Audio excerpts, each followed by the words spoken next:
மனிதரோட பிரதான தொழில் என்னன்னு பார்த்தீங்கன்னா செருப்பு தைக்கிறது. அவர் தினமுமே காலையில் போவார். அவருக்குன்னு ஒரு சின்ன கடை வச்சுருந்தார்.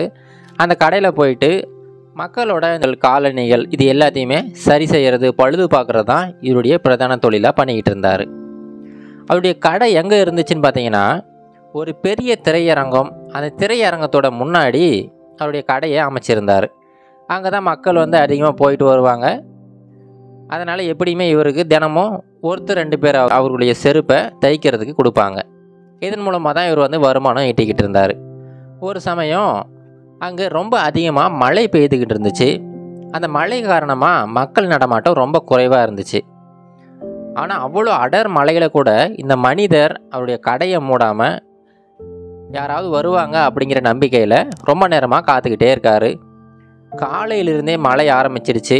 கிட்டத்தட்ட மதிய நேரம் ஆயிடுச்சு. அவ்வளோ நேரம் ஆகியுமே மழை விடுற பாடாக இல்லை. மதியம் 1 மணிக்கு மேலே தான் மழை லேசாக விட ஆரம்பிச்சிச்சு. இவருமே யாராவது வருவாங்க அப்படிங்கிற நம்பிக்கையில் அங்கேயே காத்துக்கிட்டு இருக்காரு. அந்த சமயம் ஒரு சிறுமி ஒருத்தர் அங்கே வராங்க. அந்த சின்ன பொண்ணு கையில் அவங்களுடைய வலது கால் செருப்பை கையில் வச்சுருக்காங்க. அந்த செருப்பை இவர்கிட்ட கொடுத்து, ஐயா இந்த செருப்பு கொஞ்சம் லேசாக பழுதாயிருக்கு, இதை கொஞ்சம் சரி செஞ்சு கொடுங்க அப்படின்னு சொல்லிட்டு அந்த செருப்பை இவர்கிட்ட கொடுக்குறாங்க. இவர் அந்த செருப்பை வாங்கிட்டு இந்த பக்கமும் அந்த பக்கம் திருப்பி பார்த்துக்கிட்டு இருக்காரு. எந்த இடத்துலலாம் சரி செய்யலாம் அப்படின்னு சொல்லிட்டு இவருடைய எண்ண ஓட்டத்தில் ஓடிக்கிட்டு இருக்கு. சரிங்கம்மா நான் சரி செய்கிறேன் அப்படின்னு சொல்லிட்டு இவர் பேசிக்கிட்டே இருக்கும்போது அந்த சிறுமி சொல்கிறாங்க, சரிங்க ஐயா நீங்கள் சரி செஞ்சு வைங்க, நான் வாங்கிக்கிறேன் அப்படின்னு சொல்லிட்டு வேக வேகமாக கிளம்பிடுறாங்க.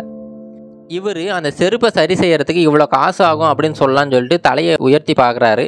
ஆனால் அதற்குள்ளார அந்த சிறுமி ரொம்ப வேகமாக போயிட்டாங்க. கிட்டத்தட்ட அந்த தெருவோட முனைக்கே போயிட்டாங்க. சரி அவங்க திரும்ப வருவாங்க, வரும்போது நம்ம சொல்லிக்கலாம் அப்படின்னு சொல்லிட்டு ரொம்ப பொறுமையாக அந்த செருப்பை சரி செய்கிறாரு. வெற்றிகரமாக அந்த செருப்பை சரி செஞ்சு முடிச்சிட்டாரு. சரி எப்படியும் அந்த சிறுமி வருவாங்க, அந்த பெண்மணிக்கிட்ட இந்த செருப்பை ஒப்படைச்சிடலாம் அப்படின்னு சொல்லிட்டு காத்துக்கிட்டே இருக்கார். இப்போ என்னென்னா கிட்டத்தட்ட சாயங்காலம் நேரம் ஆயிடுச்சு. சூரியன் கொஞ்சம் கொஞ்சமாக அஸ்தமிக்க ஆரம்பிச்சிடுச்சு. இவர் ரொம்ப நேரமாக காத்துக்கிட்டு இருக்காரு. அந்த சிறுமி வரவே இல்லை. சரி ஒருவேளை திரையரங்கத்துக்கு போயிருப்பாங்க, படம் முடிஞ்சதுக்கப்புறமா வருவாங்க அப்படின்னு சொல்லிட்டு காத்துக்கிட்டே இருக்காரு. இப்போ அந்த திரையரங்கத்தோட கடைசி காட்சியுமே முடிஞ்சிடுச்சு. எல்லா மக்களுமே வெளியில் வராங்க. இவரும் காத்துக்கிட்டே இருக்காரு, கண்டிப்பாக அந்த சிறுமி வருவாங்க அப்படின்னு சொல்லிட்டு. ஆனால் கடைசி வரைக்குமே அந்த சிறுமி வரவே இல்லை. சரி ஒருவேளை மறந்துட்டு போயிருப்பாங்க, நாளைக்கு வாங்கிக்குவாங்க அப்படின்னு சொல்லிட்டு அந்த செருப்பை இவர் கையில் எடுத்துக்கிட்டே வீட்டுக்கு போயிட்டார். மறுபடியும் அடுத்த நாள் காலையில் அந்த செருப்பை எடுத்துக்கிட்டு வராரு.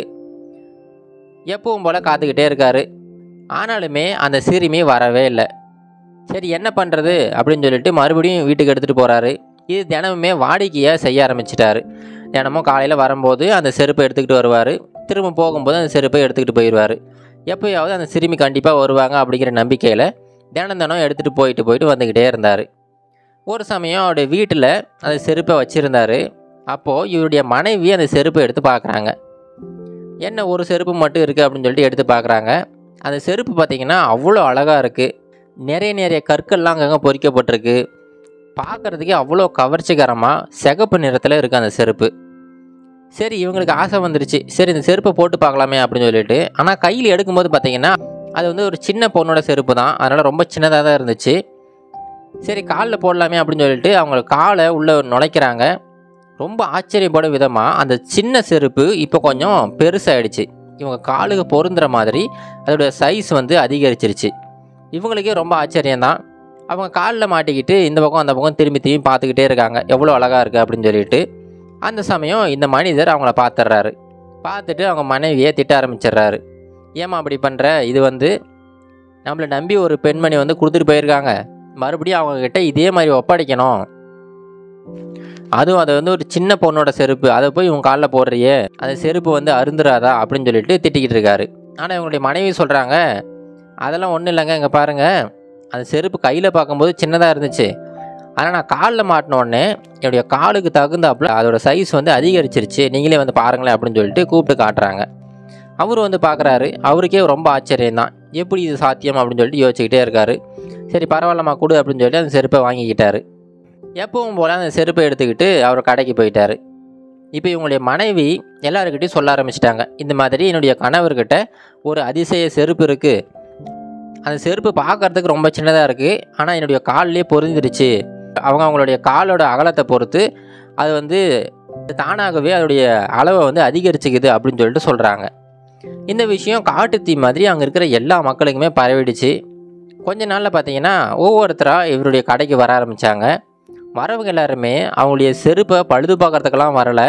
இந்த செருப்பு இருக்குது பார்த்தீங்களா, இந்த சிகப்பு கலர் செருப்பு, இந்த செருப்பை பார்க்குறதுக்காகவே வராங்க. இப்போ எல்லாருக்குமே ஒரு ஆசை, அந்த செருப்பை போட்டு பார்க்கணும் அப்படின்னு சொல்லிட்டு ஒவ்வொருத்தரும் வந்து ஐயா எங்களுக்கு ஒரு வாய்ப்பு கொடுங்க அப்படின்னு சொல்லிட்டு ஒவ்வொருத்தருமே வாங்கி வாங்கி போட்டு பார்க்குறாங்க. இப்போ என்னென்னா நாளடைவில் நிறைய மக்கள் வர ஆரம்பிச்சிட்டாங்க. இப்போ இவருக்கு ஒரு யோசனை தோணுது, சரி எல்லோரும் போட்டு பார்க்குறாங்க, போட்டு பார்க்குறதுக்கு ஒரு சின்னதாக ஒரு பணம் வசூல் பண்ணலாம் அப்படின்னு சொல்லிட்டு யோசிக்கிறாரு. அவர் யோசனை பண்ணபடியே ஒரு சின்னதாக ஒரு போர்டுமே வச்சுட்டாரு. யாரெல்லாம் வராங்களோ அவங்க இந்த செருப்பை போட்டு பார்க்கணும் அப்படின்னா எனக்கு வந்து 2 ரூபாய்கள் கொடுக்கணும் அப்படின்னு சொல்லிட்டு ஒரு போர்டு வச்சுட்டாரு. இவராலே நம்ப முடியல, அங்கே வர மக்களோட எண்ணிக்கை நாளுக்கு நாள் அதிகரிச்சுக்கிட்டே போயிடுச்சு. பார்த்திங்கன்னா நிறைய பேர் வரிசையில் நின்று அந்த செருப்பை போட்டு பார்க்குறாங்க. ஏன்னா அது எல்லாருக்குமே ஒரு ஆச்சரியமான விஷயம் தானே, ஒரு சின்னதாக இருக்கிற ஒரு செருப்பு எல்லாருடைய கால்களுக்குமே பொருந்தது அப்படின்னு சொல்லிட்டு.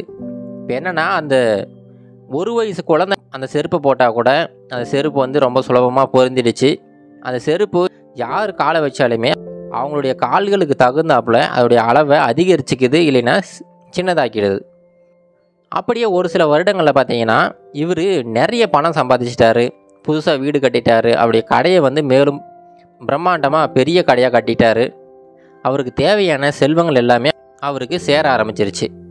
ஆனாலுமே அவர் மனசுக்குள்ளார ஒரு சின்னதாக ஒரு நெருடல் இருந்துக்கிட்டே இருந்துச்சு. என்னென்னா மற்றவங்களுடைய பொருள் இது, அந்த பொருளை எப்படியாவது அந்த சிறுமிகிட்ட கொடுத்துடணும் அப்படிங்கிற அந்த எண்ணத்தை மட்டும் அவரால் விடவே முடியலை. தினம் தினம் காத்துக்கிட்டே இருக்கார்.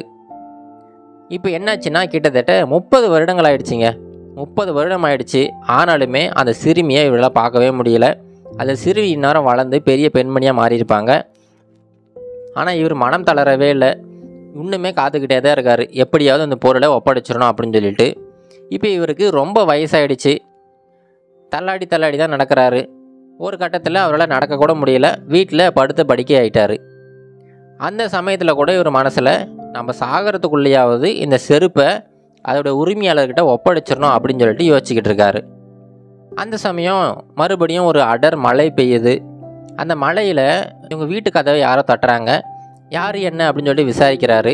அதுக்கு வெளியிலேருந்து ஒரு பெண்மணியோட குரல் கேட்குது, ஐயா இந்த மாதிரி நான் கொஞ்சம் காலத்துக்கு முன்னாடி ஒரு செருப்பு உங்கள்கிட்ட கொடுத்தேன் தைக்கிறதுக்காக, அதை தைச்சி வச்சுருந்தீங்கன்னா கொடுங்க, வாங்கிட்டு போகலான்னு வந்திருக்கேன் அப்படின்னு சொல்லிட்டு சொல்கிறாங்க. இவருக்கு அப்போவே புரிஞ்சு போயிடுச்சு, அந்த சிறுமி தான் இப்போ வந்திருக்காங்க அப்படின்னு சொல்லிட்டு. உடனே ரொம்ப பதட்டத்தோடு எழுறாரு. எழுந்து அந்த பெண்மணியை உள்ளே கூப்பிட்டு வச்சு உட்கார வைக்கிறாரு. அப்புறம் அந்த செருப்பை வந்து நல்லா தொடச்சி ரொம்ப சுத்தமாக எடுத்துகிட்டு வந்து இந்த பெண்மணிக்கிட்ட கொடுக்குறாரு.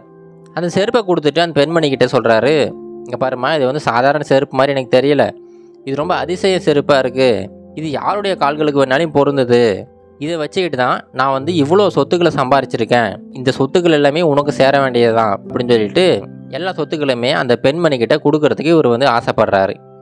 ஆனால் அந்த பெண்மணி, ஐயா அதெல்லாம் எதுவுமே எனக்கு தேவையில்லை, இந்த செருப்பை தைச்சதுக்கு எவ்வளோ கூலியாச்சுன்னு சொல்லுங்கள் அப்படின்னு சொல்லிட்டு அந்த பெண்மணி அவங்களுடைய பையிலிருந்து ஒரு சில நாணயங்களை எடுத்து இவர்கிட்ட கொடுத்துட்டு அந்த செருப்பை வாங்கிட்டு அங்கேருந்து கிளம்பி போயிடுறாங்க. இவர் மனசில் இருந்த ரொம்ப பெரிய ஒரு பாரம் இறக்கி வச்ச மாதிரி ஆயிடுச்சு. அந்த இரவு தான் இவருமே கொஞ்சம் நிம்மதியாக தூங்குறாரு. இந்த கதையிலிருந்து நாம் ஒரு சில விஷயங்களை கற்றுக்கலாங்க.